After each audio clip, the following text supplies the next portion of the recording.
이 족삼리혈 같은 경우는 왜 굉장히 중요한 혈자리냐면 한의학에서 거의 뭐 만병통치에 가까운 많은 증상들을 해소시켜 줄 수 있는 좋은 혈자리거든요. 그래서 그만큼 자극도 강한 곳입니다. 네. 네, 성한 데가 없어요, 지금. 네. 조금 아프겠지만 이번에는 직접 한번 씨앗을 붙여보시면 어떨까요? 네네. 뼈를 쫙 쳐져 올라와서. 맞아요. 자, 5초간 눌러주셔야죠. 5초간. 꾹꾹 눌러주세요. 거기 엄살쟁이야. 누르니까 네. 여기 다리 쭉 찌릿하죠? 약간 아, 찌릿해요. 느낌 진짜, 나잖아요. 네. 찌릿하면서 여기까지 시원해져요. 사실 처음에는 아프지만 그다음부터 시원해지는 느낌입니다. 지금 네. 너무나 잘 붙이신 게 네. 양릉 너무 잘 붙이신 게 양릉천이 있잖아요. 예. 이것보다 족삼리가 조금 앞으로 가 있어야 돼요. 일직선이 아니고 잘 붙이신 거, 아주 잘 붙이신 거고 제대로 잡으신 거예요. 제대로 잡으신 거예요. 제가 풍한습이라고 해서 3가지 원인에 맞춰서 증상도 다르니까 이렇게 좀 붙였는데 하나만 있으면은 풍의 원인이 있으면 풍한 관련된 혈자리 붙이면 되겠죠. 근데 나 다 있다 그러면 6개 다 붙이시면 돼요. 오른쪽만 아프다 오른쪽만 하시고요. 왼쪽 다 하시면 돼요. 그러니까 오른쪽 왼쪽 다 붙여도 관계 없습니다. 또 보니까 계곡하고 동네 이름만 외우면 될 것 같아요. 족삼리, 족삼리, 음릉천, 네, 음곡, 네, 곡천, 양릉천. 네, 이렇게, 네. 족삼리, 네, 족삼리. 음릉천에서 놀다가 네. 심각한 위종이 와. 그렇죠. 네, 위중이 왔다 싶으면 음곡으로 가셔갖고. 건강이 네. 위중하냐? 네. 음곡으로 가서 곡천을 네, 곡소리가 나니까 네, 양릉천에서 제사 지내면 되겠네요. 네. 아이 수고하셨습니다. 네네네. 수고하셨습니다. 아싸 건강해졌다. 근데 아까 선생님 보니까 미리 준비한 그 테이블을 쓰시던데 집에 시간이 한가할 때 그렇게 좀 만들어 놓으면 뭐 약효에는 상관이 없나요? 네, 만들어 놓으셔도 전혀 관계가 없어요. 그래요? 네. 그리고 이 백계자라고 하는 시날빈 성분은요, 또 수용성이기 때문에 네. 물에 잘 녹거든요. 그러니까 땀이 나시는 분들은 조금 더 효과가 더 좋을 수도 있어요. 그래서 미리 이렇게 붙여놨다가 나중에 붙이셔도 관계 없고요. 네. 그리고 여러분들 혹시 혈자리를 기억 못하겠다, 힘들다라고 하시는 분들도 있잖아요. 그래서 제가 마지막으로 드리고 싶은 건 뭐냐면 우리가 아시혈이라고 하는 혈자리가 있어요. 우리가 아픈 부위를 붙이는 혈자리인데요. 본인들이 눌러보면 제일 아픈 자리가 있어요. 뭐 여기 자리 필요 없이 본인이 눌러봤을 때 무릎에서 가장 아픈 부위. 그 부위에다가 붙이시면 되는 자리거든요. 그러니까 그 자리에다가 뭐 밑에 위에 다 붙여도 관계 없어요. 그리고 허벅지 쪽하고 또 무릎하고 연관이 많잖아요. 그래서 손을 이렇게 쭉 내리셨을 때 중간 손 있지 않습니까? 중간 손가락이 딱 닿는 데가 있어요, 옆에. 네. 여기를 이제 푸시혈이라고 하는데 여기도 무릎에 좋은 혈자리들이거든요. 네. 그래서 그쪽 혈자리들 같이 이용하시는 것도 관계없거든요. 그래서 편하게 할 수 있는 것들이 굉장히 많아서 기억 못 하시면 아픈 곳만. 여러분들이 파스를 붙일 때에도 전체로 크게 붙이지 마시고요. 네. 눌렀을 때 가장 아픈 부위에다 붙이시는 게 가장 좋습니다. 왜냐하면 우리가 찜질을 할 때에도 우리가 찜질을 너무 오래 하지 않습니까?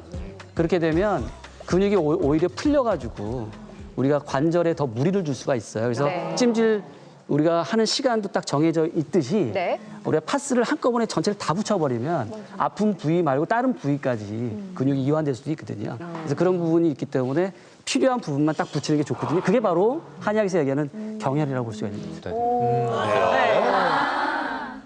자, 이렇게 해서 6가지 혈을 자극하는 씨앗침을 한번 배워봤는데요. 고도일 박사님, 이게 신경학적으로는 어떤 작용을 하는 건가요?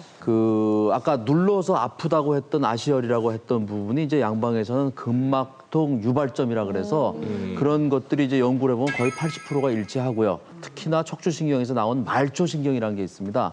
말초신경이 이제 근육으로 가는데 그 점이 신경이 지나가는 길이 있고 거기서 근육으로 붙는 점을 모터 포인트라고 합니다. 네. 그러니까 운동점이라고 그러죠. 그 점하고 그다음에 아까 근막통 유발점하고 그다음에 말초신경이 지나가는 점하고 이런 것들이 고기를 자극해서 양방에서는 그쪽을 한 30초 정도 눌러줍니다. 눌렀다가 띄워주는 거죠. 그렇게 해서 아니면 또 거기다 주사를 하기도 하고 거기다 또 전기 자극을 주기도 하고 이렇게 해서 말초신경을 많이 씁니다. 그래서 통증도 완화시키고 또 퇴행성 관절염에서 근육이 뭉쳤을 때 그런데 이제 그런 점을 똑같이 이용을 하는 거죠.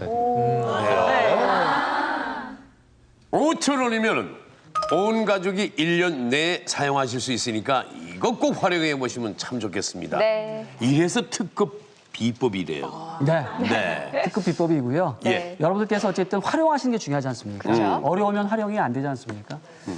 그리고 이 백계자라고 하는 것은 많은 연구가 이미 진행되어 있기 때문에 여러분들께서 한번 활용해 보시고 정말 나한테 잘 맞는다고 생각되면 정말 관절염에 있어서만큼은 좋은 예방과 치료가 될 수 있겠습니다.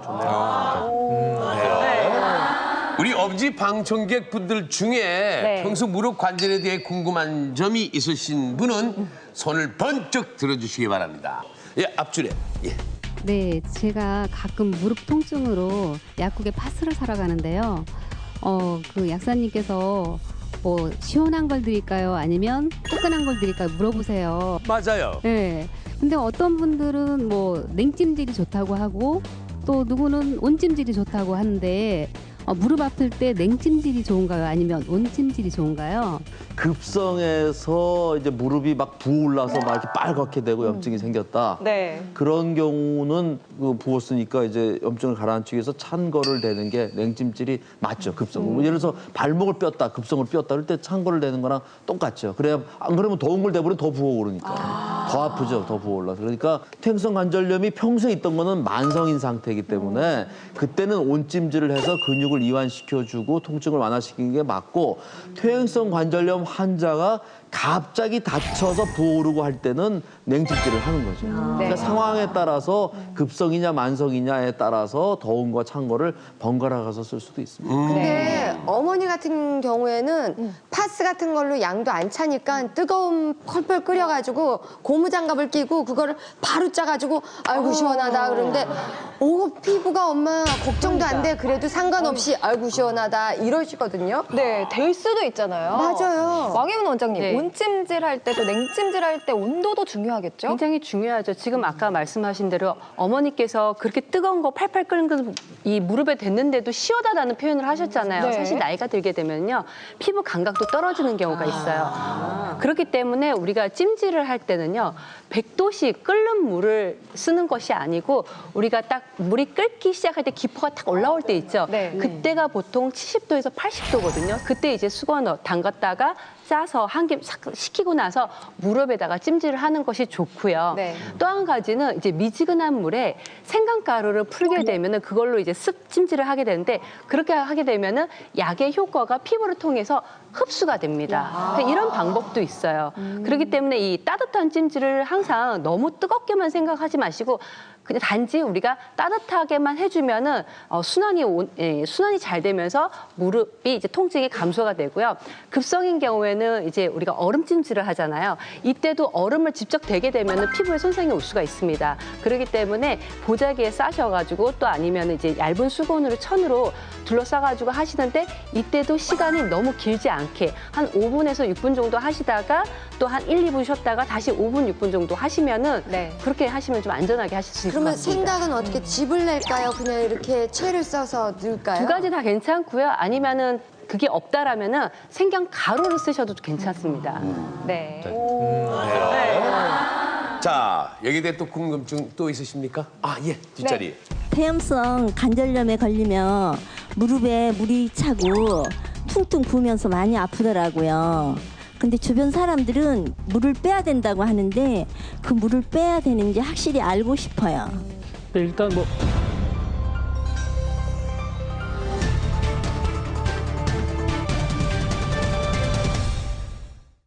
자, 여기에 대해 또 궁금증 또 있으십니까? 아, 예, 뒷자리.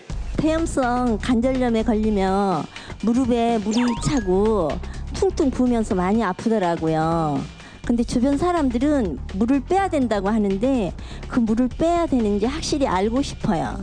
네, 일단 뭐 무조건 무릎에 물이 찼다고 당장 뺄 필요는 없습니다. 네. 예, 이제 그게 염증이 아니라 이제 물이 차서 무릎이 붓거나 뻣뻣하게 되면 무조건 염증으로 오인을 하게 되는데 사실은 이제 너무 건조해져 있는 상태에 우리 몸의 면역 방어 기전으로 물을 좀 나오게 만들어서 일종의 이제 여기에 수분이 충분하게 만들어서 좀 기부스하는 형태를 가지고 보호하려는 시간들 때문에 그때 이제 물이 나오는 경우도 있거든요. 근데 이제 그거를 물만 있으면 빼야 되겠다. 그러면 사실은 계속해서 물이 나오게 되고 또 오히려 우리 몸에 그 그 심혈관계 문제에서 생길 수도 있기 때문에 그쪽을 더 치료를 하면 물도 어느 정도 해서 백혈구나 이런 것들이 이동하면서 또 이제 조절이 될 수 있는데 이걸 빼면 또 차게 되고 오히려 그게 또 염증을 유발할 수도 있으니까 그걸 잘 구분해서 이제 치료를 해야 될 것 같습니다. 네.